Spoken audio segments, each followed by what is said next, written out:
ಎಲ್ಲರೂ ಕಾಲದ ಅಧೀನ, ಆದರೆ ಕಾಲ ದೇವರ ಅಧೀನ. ಭಾಗವತ ಕಥಾ ಪ್ರಸಂಗ ನಡೀತಾ ಇರುತ್ತೋ ಅಶ್ವತ್ಥಾಮಾಚಾರ್ಯರಿಗೆ ಒಂದು ಸ್ಥಾನವನ್ನು ಕೊಡಬೇಕು. ಆ ದೀಪದ ಕಂಬ ಬಿದ್ದಾಗ ಅದರ ಎಣ್ಣೆ ತೈಲ ಏನು ಕೆಳಗಡೆ ಬಿದ್ದಿರುತ್ತೆ ಅದನ್ನು ಅಶ್ವತ್ಥಾಮಾಚಾರ್ಯರು ತಮ್ಮ ಹಣೆಗೆ ಲೇಪನ ಮಾಡ್ಕೊತಾರಂತೆ. ಕೃಷ್ಣನ್ ಪೂಜೆ ಮಾಡೋ ಯತಿಗಳಲ್ಲೇ ಅಷ್ಟು ಸಾಮರ್ಥ್ಯ ಇತ್ತು ಅಂತಂದರೆ ಇನ್ನು ಕೃಷ್ಣ ಇನ್ನೆಷ್ಟು ವೇಗವಾಗಿ ಹೊರಟಿರಬೇಡ. ಅವಳು ಕಣ್ಣೀರಿನಿಂದ ಪಾದ ತೊಳೆದ್ರೆ ಕೃಷ್ಣ ತಾನು ಅಳ್ತಾ ಇದ್ದಾನಂತೆ. ಈಗ ಕೃಷ್ಣ ಏನು ಮಾಡ್ದ? ಪಾಂಡವರನ್ನು 1000 ವರ್ಷಗಳ ಕಾಲ ಮೆರೆಸಿದ್ದಾನೆ ಅಂತಂದರೆ ದ್ವಾಪರ ಯುಗವನ್ನು ಎಕ್ಸ್ಟೆಂಡ್ ಮಾಡ್ದ, ಕಲಿಯುಗವನ್ನು ಮುಂದೆ ಹಾಕ್ದ. ಇಷ್ಟು ಕಾಲ ದೇವರ ಅಧೀನ, ಎಲ್ಲರೂ ಕಾಲದ ಅಧೀನ, ಆದರೆ ಕಾಲ ದೇವರ ಅಧೀನ. ಅದಕ್ಕೆ ಪರಮಾತ್ಮ ಏನಾದ? ಸತ್ಯಂ ಪರಂ ಧೀಮಹಿ. ದೇವರು ಪರ. ಪರ ಅಂದ್ರೇನು? ಲೋಕವಿಲಕ್ಷಣ. ದಾಸರು ಒಂದು ಕಡೆ ಹೇಳ್ತಾರಲ್ಲ, ಪರದೇಶಿ ನೀನು ಸ್ವದೇಶಿ ನಾನು ಅಂತಾರೆ. ಏನು ಪರದೇಶಿ ಅಂದರೆ? ಪರ, ಪ್ರತ್ಯೇಕನಾಗಿ ಇರುವ ಪರಮಾತ್ಮ, ಹೊರತಾಗಿ ಅವನೊಟ್ಟಿಗೆ ಯಾರೂ ಸರಿಸಾಟಿಯಾಗಿ ನಿಲ್ಲುವ ಸಾಮರ್ಥ್ಯ ಯಾವ ದೇವತೆಗಳಿಗೂ ಇಲ್ಲ. ಆದ್ದರಿಂದ ಪರಮಾತ್ಮನಿಗೆ ಮಾತ್ರ. ವಿಷ್ಣು ಸಹಸ್ರನಾಮದಲ್ಲಿ ಏನು ಬರುತ್ತೆ? ಪೂತಾತ್ಮ ಪರಮಾತ್ಮ ಚ. ಅಲ್ಲಿ ಪರಮಾತ್ಮ ಪರಶಬ್ದ ಅಂದ್ರೇನು? ಪರಮಾತ್ಮ ಲೋಕವಿಲಕ್ಷಣ. ಇಷ್ಟು ಅರ್ಥವನ್ನು ನಮಗೆ ಕೊಡ್ತಾರೆ. ಹೀಗೆ ಆ ಕಾಲಕ್ಕೆ ಪರಮಾತ್ಮ ಇಡೀ ಕಾಲವನ್ನೇ ಮುಂದೂಡಿದ್ನಂತೆ.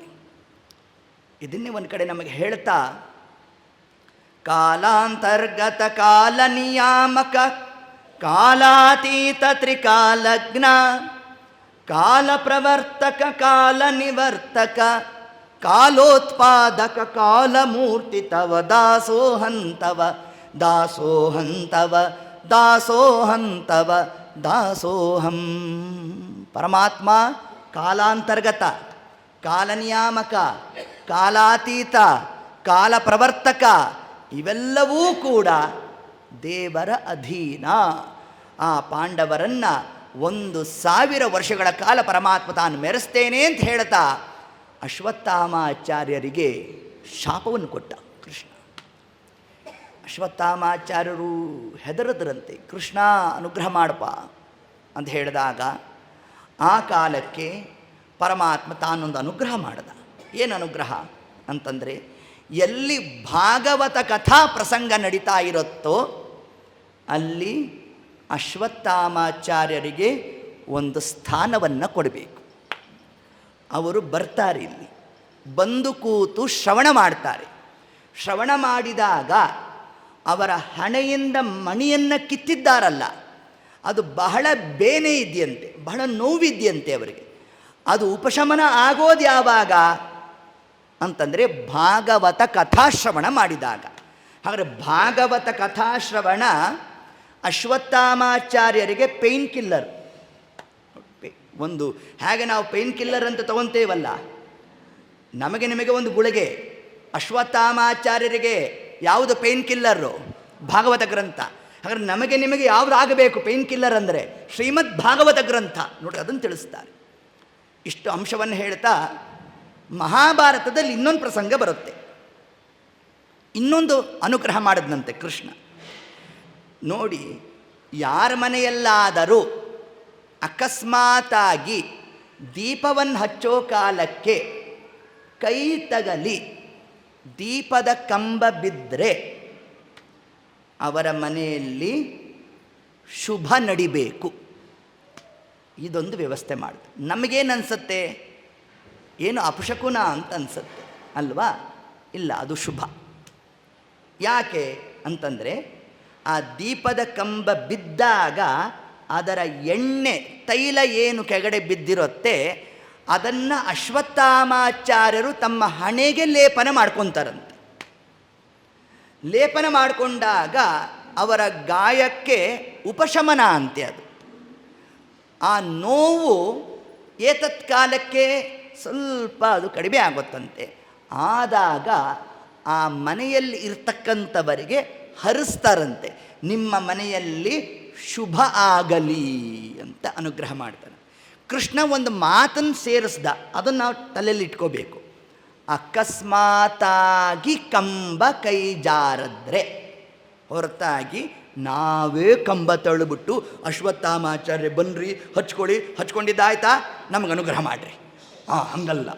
ಅದು ಅಕಸ್ಮಾತಾಗಿ ಅಂತ ಶಬ್ದ ಇದೆ, ಅದೇ ಶಬ್ದವೇ ಅಕಸ್ಮಾತ್. ಇದು ಸಂಸ್ಕೃತದ ಶಬ್ದ, ಅದು ನಾವು ಕನ್ನಡದಲ್ಲಿ ಬಹಳ ರೂಢಿಗೆ ತಂದ್ಕೊಂಬಿಟ್ವಿ ಅದನ್ನು. ಆ ಕ್ರಮದಿಂದ ಅಕಸ್ಮಾತ್ ಅಂತಂದರೆ ಹಾಗೆ ಬಂದ್ವಿ ಅಂತನ್ನಲ್ವ ನಾವು, ಅದರಂತೆ ಅಕಸ್ಮಾತ್ ಶಬ್ದ ಅದು.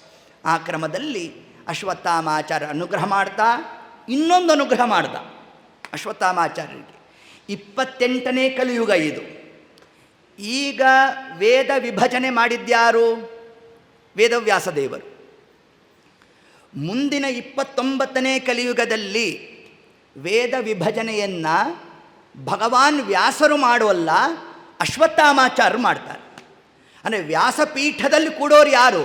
ಅಶ್ವತ್ಥಾಮಾಚಾರ್ಯರು. ಅಷ್ಟು ಅನುಗ್ರಹ ಮಾಡಿಬಿಟ್ಟ ಪರಮಾತ್ಮ ಅವರಿಗೆ. ಇಷ್ಟು ಅನುಗ್ರಹ ಮಾಡಿ ಕೃಷ್ಣ ತಾನು ಇನ್ನೇನು ಹೊರಟಾಗ ಕುಂತಿದೇವಿ ಕೃಷ್ಣ ಅಂತ ಕೂಗಿದ್ಲಂತೆ. ದೇವರು ಬಂದ. ಕೃಷ್ಣ ಎಷ್ಟು ವೇಗವಾಗಿ ಸಂಚಾರ ಮಾಡ್ತಾ ಇದ್ದ. ನಮ್ಮ ಪೇಜಾವರ ಸ್ವಾಮಿಗಳು ವೇಗನೇ ತಡೆಯೋಕ್ಕಾಗ್ತಿರ್ಲಿಲ್ಲ. ನಾವು ಅವ್ರ ಜೊತೆ ಇದ್ದವ್ರಿಗೆ ಗೊತ್ತಾಗ್ತದೆ. 80ನೇ ವಯಸ್ಸಿನಲ್ಲಿ ಬೆಳಗ್ಗೆ ಡೆಲ್ಲಿಲಿರಬೇಕು, ಸಾಯಂಕಾಲಕ್ಕೆ ಯಾವುದೋ ಹಳ್ಳಿಲಿರಬೇಕು, ಅದ್ರ ಮಧ್ಯದಲ್ಲಿ ಯಾವುದೋ ಪ್ರೆಸ್ ಕಾನ್ಫರೆನ್ಸ್ಗೆ ಹೋಗಬೇಕು, ಅದ್ರ ಮತ್ತೊಂದು ಹುಡುಗರಿಗೆ ಪಾಠ ಮಾಡಬೇಕು, ಗ್ರಂಥಗಳು ಬರಿಬೇಕು. ಇಷ್ಟು ಕಾರ್ಯ ಮಾಡ್ತಾಯಿದ್ರು.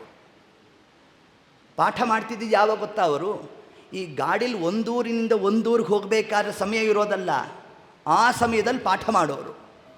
ಹುಡುಗರಿಗೂ ನಿದ್ದೆ ಬರೋದು, ಆ ಕಾಲಕ್ಕೆ ಗ್ರಂಥ ಬರೆಯೋರು. ಇಷ್ಟು ಕಾರ್ಯ ಮಾಡಿದ್ದಾರೆ. ಅನೇಕ ಗ್ರಂಥಗಳನ್ನು ಬರೆದಿದ್ದಾರೆ. ಭಾಗವತ ಸಾರ ಒಂದು ಗ್ರಂಥ ಬರೆದಿದ್ದಾರೆ ಪೇಜಾವರ ಸ್ವಾಮಿಗಳು. ಅವರು ತಿರುಪತಿ ಬೆಟ್ಟ ಹತ್ತೋ ವೇಗವನ್ನೇ ನಾವು ಧರಿಸ್ಲಿಕ್ಕೆ ಆಗ್ತಿರಲಿಲ್ಲ. ಕೃಷ್ಣನ್ ಪೂಜೆ ಮಾಡೋ ಯತಿಗಳಲ್ಲೇ ಅಷ್ಟು ಸಾಮರ್ಥ್ಯ ಇತ್ತು ಅಂತಂದರೆ ಇನ್ನು ಕೃಷ್ಣ ಇನ್ನೆಷ್ಟು ವೇಗವಾಗಿ ಹೊರಟಿರಬೇಡ. ಕುಂತಿದೇವಿ ಕೃಷ್ಣ ಅಂತ ತಾನು ಕರೆದ್ರೆ ಬಂದೇ ಬಿಟ್ಟ ಪರಮಾತ್ಮ ಕಾಲಕ್ಕೆ. ಏನಷ್ಟು ಪ್ರೀತಿಯಿಂದ ಕರೆದೆ ಅಂತಂದಾಗ ಆಗ ಕುಂತಿದೇವಿ ಕೃಷ್ಣನನ್ನು ನಾನಾ ಪರ್ಯವಾಗಿ ತಾನು ಸ್ತೋತ್ರ ಮಾಡಿದ್ದಾಳಂತೆ. ಕೃಷ್ಣಾಯ ವಾಸುದೇವಾಯ ದೇವಕೀ ತನಯಾಯ ಚ ನಂದಗೋಪಕುಮಾರಾಯ ಗೋವಿಂದಾಯ ನಮೋ ನಮಃ. ನಮಃ ಪಂಕಜನಾಭಾಯ ನಮಃ ಪಂಕಜಮಾಲಿನೇ ನಮಃ ಪಂಕಜನೇತ್ರಾಯ ನಮಸ್ತೆ ಪಂಕಜಾಂಘ್ರಿಯೇ. ಕೃಷ್ಣನ ಪಾದಕಮಲ, ಮುಖಕಮಲ, ಕರಕಮಲ ಅದೆಲ್ಲದರ ಚಿಂತನೆಯನ್ನು ಮಾಡ್ತಾ ಗಟ್ಟಿ ಕೃಷ್ಣನ ಪಾದ ಹಿಡಿದುಬಿಟ್ಲಂತೆ. ತನ್ನ ಕಣ್ಣೀರಿನಿಂದಲೇ ಪಾದ ಪ್ರಕ್ಷಾಳನೆ ಮಾಡಿದ್ಲಂತೆ. ಪರಮಾತ್ಮನ ಪಾದ ತೊಳಿತಾ ಇದ್ದಾಳಂತೆ. ಅವಳು ಕಣ್ಣೀರಿನಿಂದ ಪಾದ ತೊಳೆದ್ರೆ ಕೃಷ್ಣ ತಾನು ಅಳ್ತಾ ಇದ್ದಾನಂತೆ. ನೋಡಿ ಅಂದರೆ ಏನರ್ಥ? ನೀನು ಸಮರ್ಪಣೆ ಮಾಡಿದ್ದನ್ನ ನಾನು ಸ್ವೀಕಾರ ಮಾಡಿದ್ದೇನೆ ಅಂತ ಪರಮಾತ್ಮ ತಾನಲ್ಲಿ ತೋರಿಸ್ದ. ಏತತ್ ಕಾಲಕ್ಕೆ ಕೃಷ್ಣ ಒಂದು ಮಾತನ್ನು ಅನ್ನಂತೆ, ಅಲ್ಲ ಏನು ಕರೆದೆ, ಏನಾರು ಬೇಕಿತ್ತ ಅನ್ನಂತೆ ಪರಮಾತ್ಮ. ಆಗ ಕುಂತಿದೇವಿ ಅನ್ಲಂತೆ, ಅಲ್ಲೋ ಕೃಷ್ಣ, ಎಷ್ಟು ಅನುಗ್ರಹ ಮಾಡಿದ್ಯಪ್ಪ ನೀನು. ವನವಾಸ ಕೃಚ್ಛತಃ, ವನವಾಸದಲ್ಲಿ ಇದ್ದಾಗ ಪಾಂಡವರಿಗೆ ವಿಪ್ರಶಾಪ ಬರುವ ಪ್ರಸಂಗ ಬಂದಿತ್ತು.